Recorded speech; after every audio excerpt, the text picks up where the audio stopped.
Hello students, आज हम discuss करेंगे चैप्टर 5 जिसका नाम है पुनर्जागरण या नवजागरण। इसको हम इंग्लिश में रेनेसा कहते हैं। रेनेसा का अर्थ पुनर्जीवन या पुनर्जागरण है। यह 14वीं शती से 17वीं शती में कला, वास्तुकला तथा साहित्य के पुनर्जागरण का चित्रण करता है। तो इसमें आर्ट, आर्किटेक्चर एंड लिटरेचर तीनों आ जाता है। तीनों का पुनर्जागरण होता है इस टाइम पे। पुनर्जागरण यूनान मतलब ग्रीस तथा रोम की प्राचीन प्रतिष्ठित संस्कृति की ओर पुनरुत्थान मतलब लौटना है। इस काल को नए प्रयोगों, नए तरीके की विवेचन शक्ति, नए नियम तथा नई खोजों का युग माना जाता है। इसी कारण इस युग को जागरण का युग, जगने का युग माना जाता है। इसी कारण पुनर्जागरण प्राथमिक से उच्च पुनर्जागरण तथा अंत में अति पुनर्जागरण के रूप में फैला। मतलब पुनर्जागरण के 3 स्टेजेस थे। पहला स्टेज को हम बोलते हैं प्राथमिक पुनर्जागरण, दूसरा स्टेज जो है उसको बोलते हैं उच्च पुनर्जागरण एंड तीसरा स्टेज बोलते हैं अति पुनर्जागरण। तो पुनर्जागरण के 3 स्टेजेस हैं। ये 3 स्टेजेस में फैला। यद्यपि 14वीं शती में पुनर्जागरण में डुच्चो तथा मासाचियो नामक कलाकारों का उदय हुआ, जिनके पास शरीर रचना से संबंधित ज्ञान तो कम था, लेकिन 12वीं शती से 16वीं शती के दौरान पश्चिम यूरोपीय वास्तुकला को वर्णन करने की मेघा शक्ति थी। इसका मतलब है कि 12 to 16 सेंचुरी के बीच में जो वेस्टर्न यूरोप में वास्तुकला हो रही थी, वहाँ पे डिटेल स्टडी किया जाता था और डिटेलिंग दी जा रही थी। तो डिटेल दिखाने की पावर थी, उनके पास शक्ति थी। यही कारण है कि उन्होंने अपने पेंटिंग में वैज्ञानिक साम्य और दृष्टिकोण को अच्छी तरह से चित्रित किया। तो उन्होंने पेंटिंग में भी, आर्ट में भी, कला में भी ये चीज़ लाई, अपने दृष्टिकोण को अच्छी तरह से चित्रित किया। तो वो सोचते थे तो उसको सही तरीके से चित्रित किया, दिखाया। इस युग के कलाकारों में शारीरिक संरचना जो फिजिकल अपीयरेंस है उसके ज्ञान का अभाव था। फिर भी उनकी चित्रकला में वैज्ञानिक अनुपात मतलब जो साइंटिफिक पार्ट है वो था, तथा अवलोकन, एनालाइज करते थे वो चीज़ों को। अवलोकन का गुण देखने को मिलता है। 15वीं शती के पुनर्जागरण काल में कला तथा प्रकृति में संतुलन एवं समन्वय पर पर्याप्त जोर दिया गया। तो उन्होंने आर्ट और नेचर दोनों में एक बैलेंस रखा। प्रकाश एवं छाया, लाइट एंड शेडो, संक्षिप्तीकरण तथा परिदृश्य की संपूर्णता का पूरा ध्यान रखा गया। तो मतलब पर्सपेक्टिव का पूरा ध्यान दिया गया। इस युग के बहुत प्रसिद्ध कलाकार में लियोनार्डो दा विंची, रेफेल तथा माइकल एंजेलो का जिक्र किया जाता है। व्यवहारवादी कलाकारों ने, व्यवहारवादी मतलब बिहेवियरिस्ट आर्टिस्ट जो थे, उन्होंने उच्च पुनर्जागरण जो कि सेकंड स्टेप था, सेकंड स्टेज था पुनर्जागरण का, उच्च पुनर्जागरण युग के सिद्धांतों की दीर्घ रूपता को असंगत ठहराया है। जो बिहेवियरिस्ट है उन्होंने जो हमारे पुनर्जागरण, उच्च पुनर्जागरण के आर्टिस्ट के जो सिद्धांत थे उनको, उनकी दीर्घ रूपता को, उनके आगे की सोच को असंगत ठहराया। असंगत मतलब अयोग्य, इनकॉम्पिटेबल। इस स्तर पर मानवीय संवेगों मतलब जो मानवीय जो मूवमेंट होते हैं, भाव भंगिमाओं, इमोशंस पर शारीरिक संरचना से अधिक महत्व दिया गया था। क्योंकि इस युग में जो उच्च पुनर्जागरण युग था उसमें जो शारीरिक संरचना है, जैसे फिजिकल अपीयरेंस है, बॉडी पार्ट्स हैं, उससे ज़्यादा जो इम्पोर्टेंस दी गई थी, महत्व दिया गया था, वो मानवीय संवेगों, मूवमेंट्स को दिया गया था और इमोशंस को दिया गया था। तो इसमें इस चैप्टर में हम 4 आर्टवर्क्स पढ़ेंगे। पहला आर्टवर्क है वीनस का जन्म। शीर्षक क्या है? वीनस का जन्म। कलाकार हैं सैंड्रो बैथिचेली। माध्यम है कैनवस पर डिस्टेम्पर। काल है 1485 टू 1486, मतलब ये 15 सेंचुरी। शैली कौन सी है? पुनर्जागरण काल। तो ये कौन सा टाइम है? पुनर्जागरण काल बोलते हैं इस टाइम को। संकलन फ्लोरेंस में ग्लैडियो देगली ओफिसी, तो ये फ्लोरेंस में है, जो कि इटली में एक जगह है, वहाँ पे रखा गया है इसको। सामान्य विवरण 1486 के आसपास सैंड्रो बोथिचेली ने वीनस का जन्म नामक चित्र बनाया। तो ये कब बना था? 15 सेंचुरी में, 1486। दूसरी शती के महान प्राचीन यूनानी कलाकारों की श्रेष्ठतम कृतियों से प्रेरणा पाकर बनाए गए चित्रों में इसकी गणना की जाती है। तो जो सेकेंड सेंचुरी में ग्रीक के कलाकार थे, उनसे प्रेरणा लिए, उनसे इंस्पायर्ड थे सैंड्रो बोथिचेली। प्राचीन ग्रीक कलाकारों की प्रेरणा से बनी यह कलाकृति पुनर्जागरण की सबसे बड़ी मिसाल है। इस चित्र में पुनर्जागरण का मतलब ही है दोबारा से रीबर्थ, तो मतलब रीबर्थ हुआ, जो पहली चीज थी उसका दोबारा से आना। तो इसका मतलब जो सेकेंड सेंचुरी में बन रहा था, अब वो 15 सेंचुरी में दोबारा बनाया जा रहा था। हाँ, तो इस चित्र में ग्रीस की प्राचीन देवी वीनस को सीपी में से पैदा होते हुए दिखलाया गया है। सीप जो होता है, सीप बोलते हैं हम, सीपी, ठीक है। निर्वस्त्र देवी सांसारिक प्रेम के स्थान पर आध्यात्मिक प्रेम को निरूपित करती है। आध्यात्मिक मतलब रिलीजियस, जो दिखता नहीं है, जो सौंदर्य तथा सत्य के प्रतीक के रूप में वह मतलब वीनस एक पूरी वयस्क स्त्री के रूप में दिखाई देती है। वयस्क मतलब एकदम यंग। इसी चित्र में एक ऋतुओं की देवी उपस्थित होती है, जो वीनस को फूलों से कढ़ा हुआ कपड़ा देती है, जिससे वह अपना शरीर ढक सके। दूसरी ओर पवन देव जैसे देवदूत वायु को प्रवाहित करते हुए दिखाई देते हैं। वीनस इन दोनों के बीच में विनयशील मुद्रा में खड़ी है, जिसको देखकर प्राचीन गोथिक कला तथा मूर्तियों का स्मरण होता है। तो जो वीनस है वो विनयशील मतलब नम्रता के साथ खड़ी है, मॉडेस्टी के साथ खड़ी हैं। और इस पिक्चर को देख के, इस आर्टवर्क को देखकर गोथिक कला जो कि फ्रांस में डेवलप हुई थी, और वहाँ पे भी इसी तरह की कलाकृतियाँ बनाई जाती थी, तो इसीलिए ये गोथिक कला तथा मूर्तियों का स्मरण कराती है।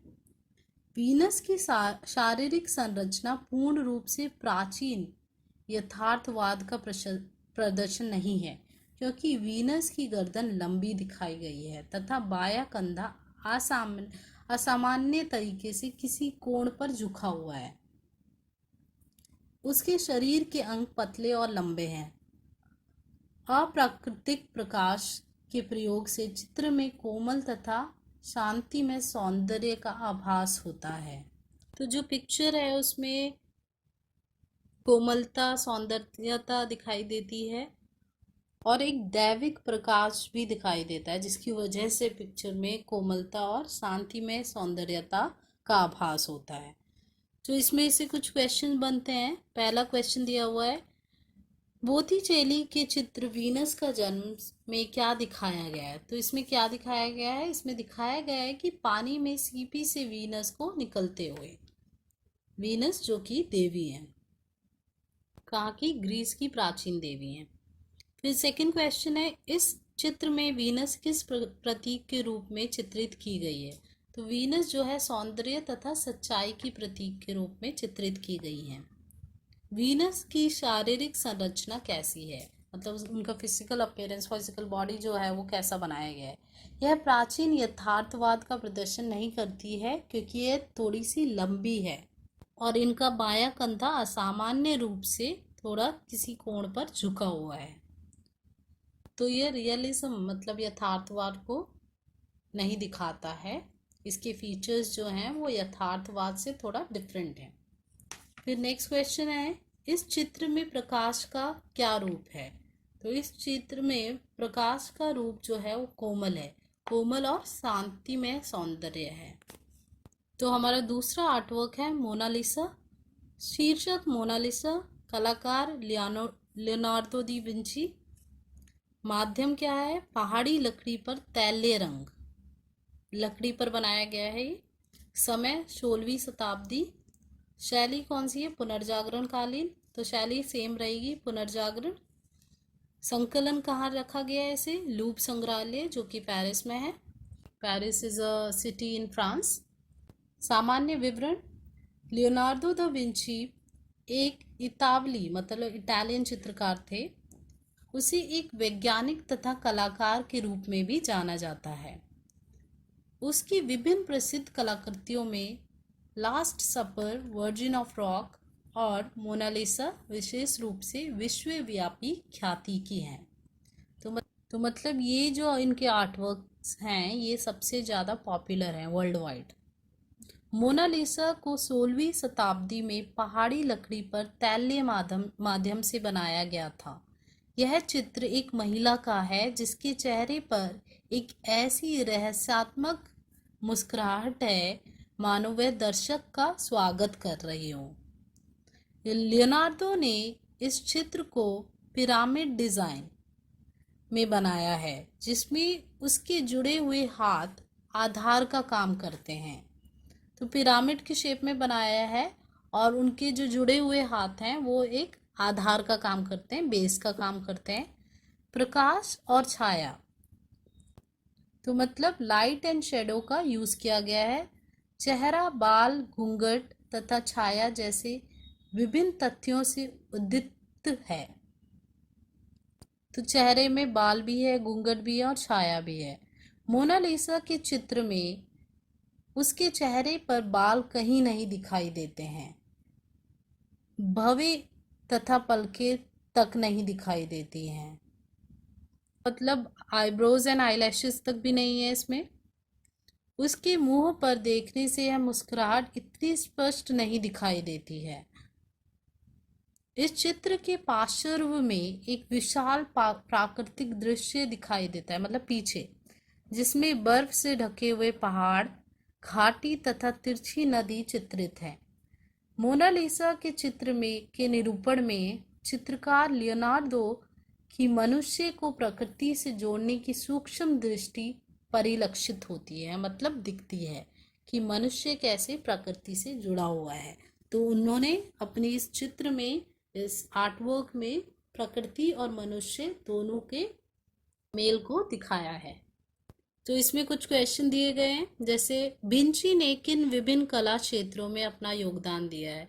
तो विंची एक चित्रकार के रूप में और वैज्ञानिक दोनों के रूप में जाने जाते हैं, तो वो एक वैज्ञानिक थे और चित्रकार भी थे। नेक्स्ट है, मोनालिसा की इतनी प्रशंसा क्यों की जाती है कि ये वर्ल्ड वाइड फेमस है, क्यों है इतनी, इसकी क्यों इतनी प्रशंसा की जाती है। यह एक रहस्यमय मुस्कान जिससे लगता है कि दर्शक का वह स्वागत कर रही है, उसके लिए जानी जाती है। नेक्स्ट क्वेश्चन है, इस चित्र की पृष्ठभूमि क्या है। तो पृष्ठभूमि मतलब बैकग्राउंड में क्या है, इसके पहाड़ है, धारा तथा नदी के साथ प्राकृतिक दृश्य है। नेक्स्ट क्वेश्चन, मोनालिसा को किस माध्यम में बनाया गया है। तो मोनालिसा को किस माध्यम में बनाया गया? पहाड़ी लकड़ी पर तैलीय रंग से बनाया गया है, ऑयल पेंट। नेक्स्ट हमारा आर्टवर्क है पिएता, शीर्षक है पिएता, कलाकार है माइकल एंजेलो, माध्यम संगमरमर मूर्ति, समय 1498 से 1499, शैली क्या है? पुनर्जागरण, संकलन सेंट पीटर रोम में रखा गया है। सामान्य विवरण, माइकल एंजेलो द्वारा सन 1498 से 1499 में पिएटा की यह मूर्ति निर्मित की गई है। इसे संगमरमर की एक ही शिला से बनाया गया है, एक ही पत्थर से बनाया गया है। मतलब इस प्रसिद्ध मूर्ति में कुमारी मैरी का निर्जीव यीशु के शरीर को गोदी में लिए हुए दिखाया गया है। माँ बैठी है तथा यीशु मृतावस्था में माँ की गोद में है। तो जो यीशु हैं वो मर गए हैं और वो माँ की गोद में है और माँ बैठी हुई है। माँ बैठी है तथा यीशु मृत अवस्था में माँ की गोद में है। मूर्तिकार की कला में पुनर्जागरण युग के सौंदर्य का प्राचीन आदर्श तथा कलाकार की अपनी अंतर्दृष्टि एवं अभिव्यक्ति की समन्वयता एवं संतुलित व्याख्या है। मतलब पास्ट में जैसे कलाकृतियां बन रही थी उससे प्रभावित होकर बनाई गई है, और जो कलाकार है उसकी खुद की इमेजिनेशन, दोनों का मिश्रण है इस मूर्ति में। इस वास्तु संरचना ढांचा की आकृति स्तंभे है। स्तंभे है मतलब स्तंभ है, रुकी हुई है, पिलर के भांति है। यहाँ पर कलाकार, मूर्तिकार जो है ने मडोना की सुचिता सिद्ध करने के लिए मडोना को उसके पुत्र यीशु के से कम उम्र का दिखाया है। माइकल एंजेलो की यह मूर्ति रचना सबसे उत्कृष्ट और परिष्कृत है। मूर्ति के सजे वस्त्रों में अद्भुत प्रवाह है तथा शारीरिक संरचना अद्भुत है। माइकल एंजेलो द्वारा बनाए गए डेविड, मोसेस तथा रोम में स्थित सिस्टाइन चर्च की छतों पर गीले प्लास्टर पर बनाए गए भित्ति चित्र बहुत मशहूर हैं। प्रवाह है मूर्ति में, मतलब रिदम है, शारीरिक संरचना अद्भुत है इस मूर्ति में। जो फिजिकल अपीयरेंस है, जो फिजिकल पार्ट्स हैं वो बहुत ही अच्छे तरीके से दिखाए गए हैं। और जो माइकल एंजेलो हैं उनकी इसके अलावा और भी कुछ मास्टरपीसेस हम कह सकते हैं वो हैं, जैसे कि डेविड, मोसेस तथा रोम में स्थित सिस्टाइन चर्च में जो उन्होंने छतों में भित्ति चित्र बनाए गए हैं। तो पियता के अलावा भी उनके बहुत सारे अच्छे और जो नोन आर्ट वर्क्स हैं। तो इसके पियता के ऊपर भी कुछ क्वेश्चंस हैं। जैसे पहला क्वेश्चन है, पियता का विषय वस्तु क्या है? विषय वस्तु मतलब किस चीज़ के ऊपर बनाई गई है, मतलब क्या दिखाया गया है इसमें। तो कुंवारी मेरी, जिनको हम मडोना भी कहते हैं, मृत यीशु के गोद में गोद में लिए हुए दिखाई गई हैं। उसके बाद नेक्स्ट क्वेश्चन है, पियता में कितनी आकृतियाँ प्रयुक्त हैं, उनके नाम लिखें। तो इसमें दो आकृतियाँ बनाई गई हैं। पहला है मेरी की और यीशु की। तो मेरी और यीशु, इन दोनों की आकृतियाँ बनाई गई हैं। तीसरा क्वेश्चन है, पियता का मूल ढांचा क्या है? मूल ढांचा जो है सूची स्तंभे हैं, मतलब पिलर्ड है। लास्ट हमारा आर्टवर्क है द नाइट वॉच। शीर्षक हो गया द नाइट वॉच। कलाकार रेम्ब्रांड। माध्यम कैनवास में तेलीय रंग, वही ऑयल पेंट। समय 1642। शैली पुनर्जागरण, बैरोक। संकलन हॉलैंड में है, एम्स्टर्डम में रिक्स संग्रहालय वहाँ पे रखा गया है। तो हॉलैंड एक कंट्री है यूरोप में, तो वहाँ पे इसको रिक्स संग्रहालय में रखा गया है, एम्स्टर्डम। सामान्य विवरण, रेम्ब्रांड एक डच चित्रकार थे। वह एक यथार्थवादी था। तो यथार्थवादी मतलब रियलिस्ट। उसके अधिकांश चित्रों में हम प्रकाश एवं छाया का रहस्यवादी प्रदर्शन देखते हैं। इस प्रकार से उसके चित्रों में चित्र की आत्मा का अधिक प्रदर्शन होता है। तो वो क्या करते हैं, लाइट एंड शेडो वाला चीज़ उन्होंने दिखाया हर अपने चित्रों में, और इस वजह से उनके चित्र में आत्मा का अधिक प्रदर्शन होता है। 1640 टू 1642 के बीच रेम्ब्रांड ने द नाइट वॉच का चित्रण किया। तो 1640 से 1642 के बीच उन्होंने इसका चित्रण किया, बनाया इसको। काफ़ी समय तक यह चित्र गहरी वार्निश मतलब रोगन से उसकी पुताई की,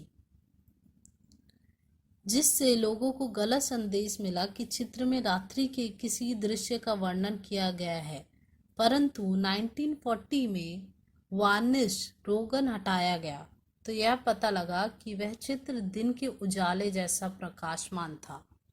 वार्निश की वजह से ये ऐसा लग रहा था कि वह रात्रि मतलब रात के किसी चित्र का वर्णन कर रहा है।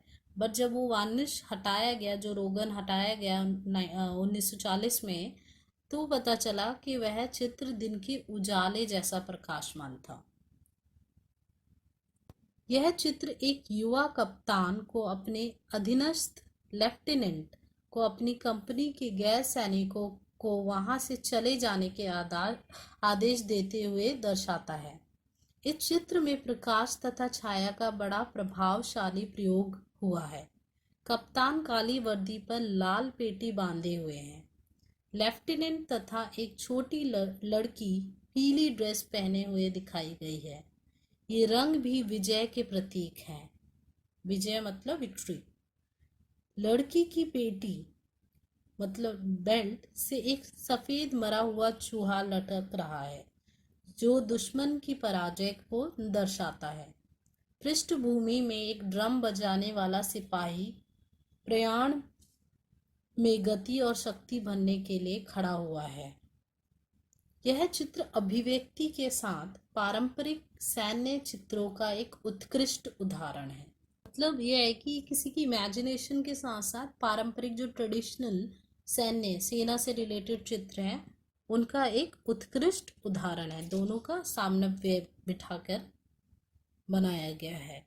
और पृष्ठभूमि मैंने पहले भी बताया था, पृष्ठभूमि का मतलब बैकग्राउंड। बैकग्राउंड में एक ड्रम बजाने वाला सिपाही प्रयाण में गति और शक्ति भरने के लिए, मतलब पूरे जो सीन है उसमें गति भरने के लिए, मूवमेंट और पावर भरने के लिए खड़ा हुआ है।